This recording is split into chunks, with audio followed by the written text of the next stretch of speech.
ಮತ್ತಾಯನು ಬರೆದ ಸುವಾರ್ತೆ ಅಧ್ಯಾಯ 9. ಆತನು ದೋಣಿಯನ್ನು ಹತ್ತಿ ಸಮುದ್ರವನ್ನು ದಾಟಿ ತನ್ನ ಊರಿಗೆ ಬಂದನು. ಪಾರ್ಶ್ವವಾಯು ರೋಗಿಗೆ ಪಾಪವನ್ನು ಕ್ಷಮಿಸಿದ್ದು.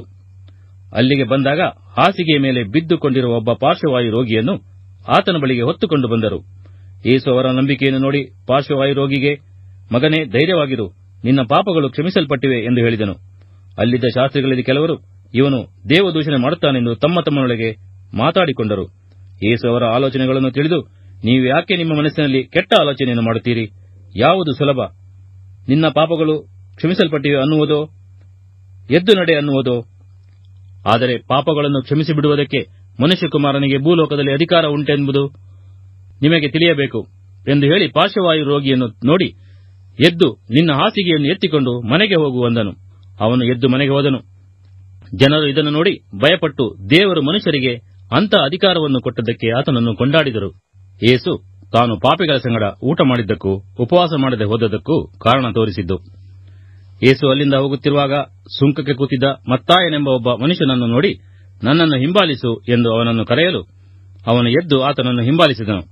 ಅನಂತರ ಆತನು ಅವನ ಮನೆಯಲ್ಲಿ ಊಟಕ್ಕೆ ಕೂತಿರುವಾಗ ಬಹುಮಂದಿ ಸುಂಕದವರು ಪಾಪಿಗಳು ಬಂದು ಯೇಸುವಿನ ಮತ್ತು ಆತನ ಶಿಷ್ಯರ ಪಂಕ್ತಿಯಲ್ಲಿಯೇ ಕೂತುಕೊಂಡರು. ಫರಿಸಾಯರು ಅದನ್ನು ನೋಡಿ ಆತನ ಶಿಷ್ಯರನ್ನು, ನಿಮ್ಮ ಗುರುವು ಸುಂಕದವರ ಮತ್ತು ಪಾಪಿಗಳ ಸಂಗಡ ಯಾಕೆ ಊಟ ಮಾಡುತ್ತಾನೆ ಎಂದು ಕೇಳಿದರು. ಆತನು ಅದನ್ನು ಕೇಳಿ, ಕ್ಷೇಮದಿಂದಿರುವವರಿಗೆ ವೈದ್ಯನು ಬೇಕಾಗಿಲ್ಲ, ಕ್ಷೇಮವಿಲ್ಲದವರಿಗೆ ಬೇಕು. ನೀವು ಹೋಗಿ, ನನಗೆ ಯಜ್ಞವೂ ಬೇಡ, ಕರುಣೆಯೇ ಬೇಕು ಎಂಬ ಮಾತಿನ ಅರ್ಥವನ್ನು ಕಲಿತುಕೊಳ್ಳಿರಿ. ನಾನು ನೀತಿವಂತರನ್ನು ಕರೆಯುವುದಕ್ಕೆ ಬಂದವನಲ್ಲ, ಪಾಪಿಗಳನ್ನು ಕರೆಯುವುದಕ್ಕೆ ಬಂದವನು ಅಂದನು.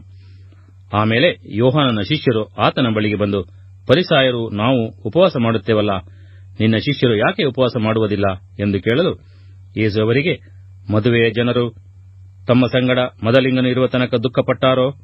ಆದರೆ ಮದಲಿಂಗನನ್ನು ಅವರ ಬಳಿಯಿಂದ ತೆಗೆದುಕೊಂಡು ಹೋಗುವ ಕಾಲ ಬರುತ್ತದೆ, ಆಗ ಉಪವಾಸ ಮಾಡುವರು. ಯಾರು ಹೊಸ ಬಟ್ಟೆಯ ತುಂಡನ್ನು ಹಳೆಯ ವಸ್ತ್ರಕ್ಕೆ ತ್ಯಾಪೆ ಹಚ್ಚುವುದಿಲ್ಲ. ಹಚ್ಚಿದರೆ ಆ ತ್ಯಾಪೆಯು ವಸ್ತ್ರವನ್ನು ಹಿಂಜುವುದರಿಂದ ಹರಕು ಹೆಚ್ಚಾಗುವುದು.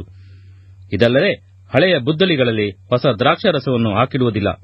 ಇಟ್ಟರೆ ಬುದ್ದಲಿಗಳು ಒಡೆದು ದ್ರಾಕ್ಷಾರಸವು ಚೆಲ್ಲಿ ಹೋಗುವುದು, ಬುದ್ದಲಿಗಳು ಕೆಟ್ಟು ಹೋಗುವವು. ಆದರೆ ಹೊಸ ದ್ರಾಕ್ಷಾರಸವನ್ನು ಹೊಸ ಬುದ್ದಲಿಗಳಲ್ಲಿ ಹಾಕಿಡುತ್ತಾರೆ, ಆಗ ಎರಡೂ ಉಳಿಯುತ್ತವೆ ಎಂದು ಹೇಳಿದನು. ಯೇಸು ಒಬ್ಬ ಹುಡುಗಿಯನ್ನು ಬದುಕಿಸಿದ್ದು, ಇನ್ನೂ ಕೆಲವು ಅದ್ಭುತ ಕಾರ್ಯಗಳನ್ನು ನಡೆಸಿದ್ದು. ಹೀಗೆ ಆತನು ಅವರೊಂದಿಗೆ ಮಾತಾಡುತ್ತಿರುವಾಗ ಒಬ್ಬ ಅಧಿಕಾರಿ ಬಂದು ಆತನಿಗೆ ಅಡ್ಡಬಿದ್ದು, ನನ್ನ ಮಗಳು ಈಗಲೇ ತೀರಿ ಹೋದಳು, ಆದಾಗ್ಯೂ ನೀನು ಬಂದು ಆಕೆಯ ಮೇಲೆ ಕೈ ಇಟ್ಟರೆ ಬದುಕುವಳು ಎಂದು ಬೇಡಿಕೊಳ್ಳಲು ಯೇಸು ಎದ್ದು ತನ್ನ ಶಿಷ್ಯರನ್ನು ಕರಕೊಂಡು ಅವನ ಹಿಂದೆ ಹೋದನು.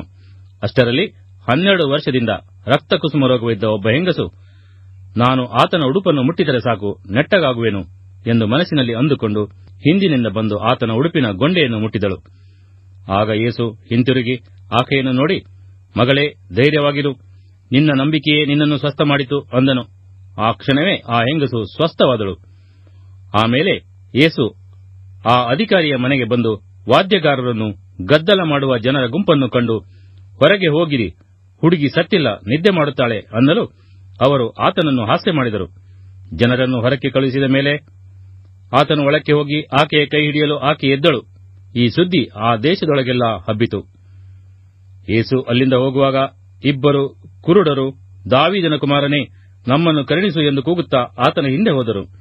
ಆತನು ಮನೆಗೆ ಬಂದಾಗ ಆ ಕುರುಡರು ಆತನ ಬಳಿಗೆ ಬಂದರು. ಯೇಸು ಅವರನ್ನು, ನಾನು ಇದನ್ನು ಮಾಡಬಲ್ಲೆನೆಂಬುದನ್ನು ನಂಬುತ್ತೀರೋ ಎಂದು ಕೇಳಿದ್ದಕ್ಕೆ ಅವರು, ಹೌದು ಸ್ವಾಮಿ, ನಂಬುತ್ತೇವೆ ಅಂದರು. ಆಗ ಆತನು ಅವರ ಕಣ್ಣುಗಳನ್ನು ಮುಟ್ಟಿ, ನೀವು ನಂಬಿದಂತೆ ನಿಮಗೆ ಆಗಲಿ ಅಂದನು. ಆಗ ಅವರಿಗೆ ಕಣ್ಣು ಬಂದವು. ಮತ್ತು ಯೇಸು ಅವರಿಗೆ, ಇದು ಯಾರಿಗೂ ತಿಳಿಯಬಾರದು ನೋಡಿರಿ ಎಂದು ಖಂಡಿತವಾಗಿ ಹೇಳಿದನು. ಆದರೆ ಅವರು ಹೊರಟು ಹೋಗಿ ಆ ದೇಶದೊಳಗೆಲ್ಲ ಆತನ ಸುದ್ದಿಯನ್ನು ಹಬ್ಬಿಸಿದರು.